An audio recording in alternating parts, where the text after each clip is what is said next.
चटखारे के शौकीन अफराद के लिए बिस्मिल्लाहिर्रहमानिर्रहीम का मौका। जी हाँ, अगर आपने PIB वाले भूरे भाई की स्पेशल तवा कलेजी बन नहीं खाया तो समझे कराची में स्ट्रीट फूड का मजा ही नहीं लिया।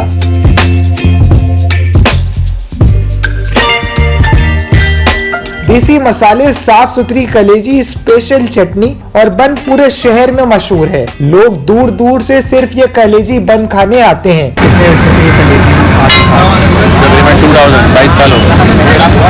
क्या खास बात है इस कलेजी की कि आप बार बार आ रहे हैं यहाँ पर?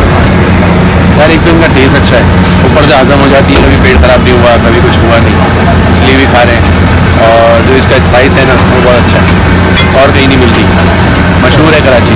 कलेजी बन की फरोख्त तो यहाँ दोपहर 2:30 बजे से शुरू होती है, लेकिन रात को रश ज्यादा होता है और काम रात 12-1 बजे तक चलता रहता है। टेस्ट भी अच्छा है, साफ सुथरी है माशाल्लाह, बड़े दूर दूर आते हैं खाने के लिए। बर्गर कलीजी यहाँ ये 40 रुपए का होता है, सिला और तवा 80 रुपए का होता है। भूरे भाई कई दिहाइयों से कलेजी फरोख्त कर रहे हैं और एक जमाना इसका दीवाना है। मोहसिन रजा, ज़बर न्यूज़, कराची।